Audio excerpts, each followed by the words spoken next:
Hi, എല്ലാവർക്കും നമസ്കാരം. ഇന്ന് നമുക്കൊരു നൊസ്റ്റാൾജിക് ആയിട്ടുള്ള, അതേസമയം വളരെ സിമ്പിളായിട്ടുള്ള, വലിയ നൂലാമാലകളൊന്നും ഇല്ലാത്ത ഒരു ഐറ്റം ചെയ്യാം. പപ്പടം ലവേഴ്സിൻ്റെ ഫേവറേറ്റ് ആണിത്. അപ്പോൾ ഈ സിമ്പിളായിട്ടുള്ള പപ്പടം മെഴുക്ക് പുരട്ടി എങ്ങനെയാണ് ഉണ്ടാക്കണേന്ന് നോക്കാം. അപ്പോൾ ഇതിനായിട്ട് 1 കപ്പ് ചെറിയുള്ളിയാണ് എടുത്തു വെച്ചിട്ടുള്ളത്. ഇത് ഏകദേശം 25 എണ്ണം ഉണ്ട് കേട്ടോ. അപ്പോൾ ചെറിയുള്ളി എടുക്കാൻ മടിയുള്ള ആൾക്കാരൊക്കെ ആണെന്നുണ്ടെങ്കിൽ നിങ്ങൾക്ക് ഒരു സവാള എടുത്താലും മതി. ഒരു മീഡിയം സൈസിലുള്ള സവാള എടുക്കാം. പക്ഷേ ചെറിയുള്ളി ആയിരിക്കും കേട്ടോ കൂടുതൽ ടേസ്റ്റ്. സവാളിനേക്കാളും ചെറിയുള്ളി ആയിരിക്കും ടേസ്റ്റ്. ഇത് നമുക്ക് നേരിയതായിട്ട് അരിഞ്ഞു വെക്കാം. വട്ടത്തിലോ നീളത്തിലോ എങ്ങനെയാണെന്ന് വെച്ച് കഴിഞ്ഞാൽ നമ്മളെ സൗകര്യം പോലെ അരിയാം. പിന്നെ നമുക്ക് വേണ്ടത് പപ്പടമാണ്. ഇത് നോർമൽ വലിപ്പത്തിലുള്ള 8 പപ്പടം ഉണ്ട്. ഒത്തിരി ചെറുതാണെന്നുണ്ടെങ്കിൽ നിങ്ങൾക്ക് ഒരു 10 എണ്ണമൊക്കെ വരെ എടുക്കാം. ഇതിപ്പോൾ 8 എണ്ണം ഉണ്ട്. ഇനി നമുക്കിത് കട്ട് ചെയ്തെടുക്കണം. ദേ ഇതുപോലെ ചെറുതായിട്ട് ഒരേ വലിപ്പത്തിൽ കട്ട് ചെയ്തെടുക്കാം. ഒരേ വലിപ്പത്തിൽ കട്ട് ചെയ്യുമ്പോൾ നമ്മളിത് ചെയ്ത് കഴിയുമ്പോൾ കാണാൻ നല്ലൊരു ചന്തൊക്കെ ഉണ്ടാവും. അത് മാത്രമല്ല ഒരേ ടൈമിൽ തന്നെ നമുക്കത് ഫ്രൈ ചെയ്തെടുക്കാനും പറ്റും. കണ്ടോ, ഇപ്പോൾ എല്ലാം കട്ട് ചെയ്ത് വെച്ചിട്ടുണ്ട്.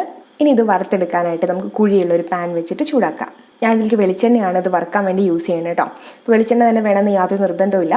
നിങ്ങൾക്ക് വേണമെങ്കിൽ സൺഫ്ലവർ ഓയിലായാലും യൂസ് ചെയ്യാം. ഏകദേശം ഒരു 1/2 ഇഞ്ച് പൊക്കത്തിൽ വെളിച്ചെണ്ണ ഒഴിച്ചിട്ടുണ്ട്.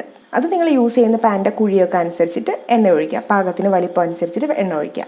അപ്പോൾ വെളിച്ചെണ്ണ നന്നായിട്ട് ചൂടാവുന്ന വരെ വെയിറ്റ് ചെയ്യാം. പാകത്തിന് ചൂടായിട്ടുണ്ടോ എന്ന് അറിയാനായിട്ട് നമുക്ക് ഒരു പീസ് ഇതിലേക്ക് ഇട്ട് നോക്കാം. കണ്ടോ, ഇതുപോലെ നല്ല കറക്റ്റായിട്ട് ഫ്രൈ ആയിട്ട് വരും. എണ്ണ നന്നായിട്ട് ചൂടായിട്ടുണ്ട്. ഇനി നമുക്ക് എല്ലാം ഇതിലേക്ക് ഇട്ട് കൊടുക്കാം. തീ ഒരു മീഡിയം തീയിൽ വെക്കാം. ഒത്തിരി ഹൈ ഫ്ലെയിം ആയിട്ടുണ്ടെങ്കിൽ ചെറിയ പീസല്ലേ പെട്ടെന്ന് നമുക്ക് കരിഞ്ഞു പോവുകയും ചെയ്യും. പയ്യെ ഒന്ന് അങ്ങോട്ടും ഇങ്ങോട്ടൊക്കെ ഒന്ന് തിരിച്ചു മറിച്ചൊക്കെ ഇട്ട് കൊടുക്കാം. അപ്പോൾ മേലെ കിടക്കണമെന്ന് കൂടിയിട്ട് ഫ്രൈ ആയി വന്നോളൂ. കണ്ടോ, ഇപ്പോൾ എല്ലാം നല്ല പാകത്തിന് ഫ്രൈ ആയിട്ടുണ്ട്.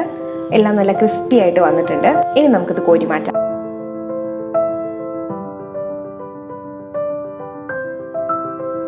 കണ്ടോ, ഇത്രയും ഉണ്ട് പപ്പടം. അപ്പോൾ ഇത് നമ്മളിപ്പോൾ ബ്രേക്ക് ഒന്നും എടുക്കുന്നില്ല.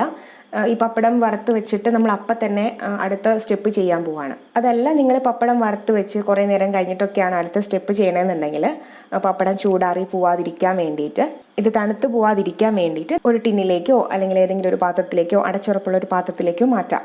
ഇതിപ്പോൾ നമ്മൾ ഇപ്പം തന്നെ അങ്ങ് ചെയ്തെടുക്കാൻ പോവാണ്. അപ്പോൾ അതുകൊണ്ട് ഇവിടെ തുറന്നിരിക്കുന്നതുകൊണ്ട് പ്രശ്നമൊന്നുമില്ല. അപ്പോൾ ഇതിവിടെ ഇരിക്കട്ടെ. ഇനി നമുക്ക് അടുത്ത സ്റ്റെപ്പ് ചെയ്യാം കേട്ടോ. അപ്പോൾ ഇനി നമുക്ക് വേറൊരു പാൻ വെച്ചിട്ട് ചൂടാക്കാം. ഇതിന് നമുക്ക് കുറച്ച് വലിയ പാൻ തന്നെ യൂസ് ചെയ്യാം കേട്ടോ. എന്നാലാണ് നമുക്ക് പപ്പടം ഇതിനകത്ത് ഇട്ട് നന്നായിട്ട് ഇളക്കാനും മിക്സ് ചെയ്യാനും ഒക്കെ പറ്റുള്ളൂ. പാൻ നന്നായിട്ട് ചൂടായിട്ട് വരുമ്പോൾ നമുക്കൊരു 2.5 ടേബിൾ സ്പൂൺ വെളിച്ചെണ്ണ ഒഴിക്കാം. ഇതിലേക്ക് ഞാൻ വെളിച്ചെണ്ണ തന്നെയാണ് യൂസ് ചെയ്യണത്. വെളിച്ചെണ്ണ നന്നായിട്ടൊന്ന് ചൂടായിട്ട് വരുമ്പോൾ നമ്മൾ നേരത്തെ അരിഞ്ഞ് വെച്ചിട്ടുള്ള ചെറിയ ഉള്ളി ഇതിലേക്ക് ചേർത്ത് കൊടുക്കാം. ചെറിയുള്ളി നന്നായിട്ടൊന്ന് വഴറ്റാം. ഒരു മീഡിയം തീയിൽ വയ്ക്കാം. കുറച്ച് കറിവേപ്പിലയും കൂടി ചേർത്ത് കൊടുക്കാം. ഇതിപ്പോൾ ഇങ്ങനെ ഇരിക്കുന്നുണ്ടെങ്കിലുണ്ടല്ലോ, ഇത് വാടി വരുമ്പോൾ ഇതിൻ്റെ അളവ് നല്ല കുറവായിരിക്കും.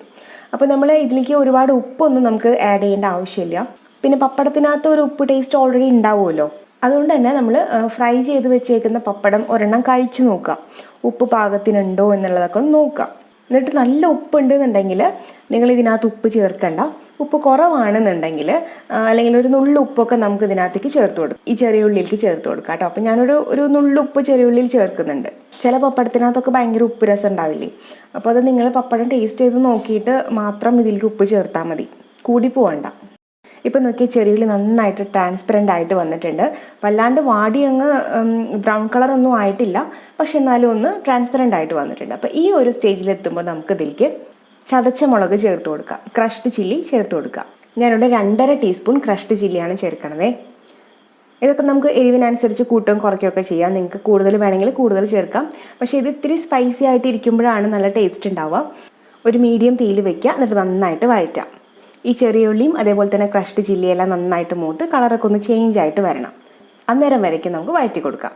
ഇപ്പം നോക്കിയാൽ കളറൊക്കെ ഒന്ന് ചേഞ്ചായി വന്ന് തുടങ്ങിയിട്ടുണ്ട്. ഒരു ബ്രൗൺ കളറിലേക്കൊക്കെ ആവാനായിട്ട് തുടങ്ങിയിട്ടുണ്ട്. അപ്പോൾ ഈ ഒരു സ്റ്റേജിലെത്തുമ്പോൾ ഒരു നുള്ള്, അതായത് ഒരു 1/4 ടീസ്പൂണിനേക്കാളും പകുതി, ഒരൊറ്റ നുള്ള് മഞ്ഞൾപ്പൊടി ഇതിലേക്ക് ചേർത്ത് കൊടുക്കുക. മഞ്ഞൾപ്പൊടി ഇതിനകത്തേക്ക് ഒരുപാടൊന്നും വേണ്ട. ജസ്റ്റ് ഒരു കളറിന് വേണ്ടി മാത്രം നമ്മൾ ചേർക്കണതാണ്. അതിൻ്റെ ഒപ്പം തന്നെ 1 ടീസ്പൂൺ കാശ്മീരി മുളക് പൊടിയും കൂടി ചേർക്കുന്നുണ്ട്. ഇത് എരിവ് കുറഞ്ഞ മുളക് പൊടിയാണ് കേട്ടോ. സാധാ നല്ല എരിവുള്ള മുളക് പൊടിയാണ് നിങ്ങൾ ചേർക്കണമെന്നുണ്ടെങ്കിൽ 1 ടീസ്പൂൺ ഫുള്ളായിട്ട് ചേർക്കേണ്ട. 1/2 ടീസ്പൂൺ ചേർത്താൽ മതിയോ. കാരണം നമ്മൾ ആവശ്യത്തിനുള്ള എരിവിനുള്ളത് ക്രഷ്ഡ് ചില്ലി ചേർത്തിട്ടുണ്ടല്ലോ. അപ്പോൾ എല്ലാം കൂടിയിട്ട് ഭയങ്കര എരിവാവണ്ട. എല്ലാം കൂടി നന്നായിട്ടൊന്ന് വഴറ്റുക. തീ വേണമെങ്കിൽ ഒന്ന് കുറച്ച് വെച്ച് കൊടുക്കുക. കാരണം വെച്ച് കഴിഞ്ഞാൽ ഈ പൊടികളൊന്നും കരിഞ്ഞു പോകണ്ട.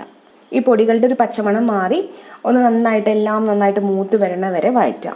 ചട്ടി ഭയങ്കര ഡ്രൈ ആണെന്ന് തോന്നിയതുകൊണ്ട് ഒരു 1/2 ടീസ്പൂൺ വെളിച്ചെണ്ണയും കൂടിയിട്ട് ഞാൻ ചേർക്കുന്നുണ്ട്.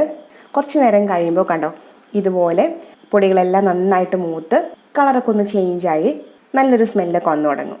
അന്നേരത്തേക്ക് നമുക്ക് തീ നല്ലോണം കുറച്ച് വെച്ചിട്ട് നമ്മൾ ഫ്രൈ ചെയ്ത് വെച്ചേക്കുന്ന പപ്പടം ഇതിലേക്ക് ചേർത്ത് കൊടുക്കാം.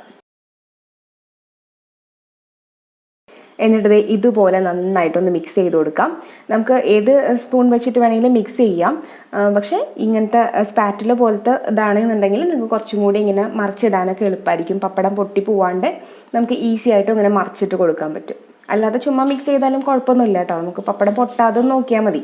തീ നല്ലോണം ലോയിൽ തന്നെ വെക്കുക. കാരണം ഇനിയിപ്പോൾ ഒന്നും കുക്കാവാനില്ലല്ലോ. കുറച്ച് നേരം മിക്സ് ചെയ്ത് കഴിയുമ്പോൾ ആ ഒരു മസാലയെല്ലാം കൂടി പപ്പടത്തിലേക്ക് പിടിക്കും. അതേപോലെ തന്നെ മസാല പിടിച്ചിട്ട് ആ പപ്പടത്തിൻ്റെ കളറും ഒന്ന് ചേഞ്ച് ആയിട്ട് വരും. കണ്ടോ, ഇപ്പോൾ ഈ ഒരു പരുവത്തിൽ നമ്മൾ മിക്സ് ചെയ്തെടുത്തിട്ടുണ്ട്. എല്ലാം നല്ല കറക്റ്റായിട്ട് വന്നിട്ടുണ്ട്. അപ്പോൾ നമുക്ക് തീ ഓഫ് ചെയ്യാം. വേണമെങ്കിൽ കുറച്ച് കറിവേപ്പിലയും കൂടി നമുക്ക് ആഡ് ചെയ്ത് കൊടുക്കാം. അപ്പോൾ നമ്മുടെ പപ്പടം മെഴുക്കുവരട്ടി റെഡി ആയിട്ടുണ്ട്. അപ്പോൾ തീർച്ചയായിട്ടും നിങ്ങൾ എല്ലാവരും ട്രൈ ചെയ്ത് നോക്കുക. നിങ്ങൾക്ക് എല്ലാവർക്കും ഇഷ്ടമാവും. വീഡിയോ കണ്ട് ഇഷ്ടപ്പെട്ടിട്ടുണ്ടെങ്കിൽ ലൈക്ക് ചെയ്യുക, കമൻറ്റ് ചെയ്യുക. അതേപോലെ തന്നെ ആദ്യമായിട്ടാണ് നിങ്ങളെൻ്റെ ചാനൽ കാണുന്നതെന്നുണ്ടെങ്കിൽ സബ്സ്ക്രൈബ് ചെയ്യാൻ മറക്കരുത്. തൊട്ടപ്പുറത്തുള്ള ബെല്ലൈക്കണിലും കൂടിയിട്ടൊന്ന് ക്ലിക്ക് ചെയ്യാൻ മറക്കരുത് കേട്ടോ. അപ്പോൾ ഇനി അടുത്തൊരു വീഡിയോ ആയിട്ട് വരുന്നതുവരെ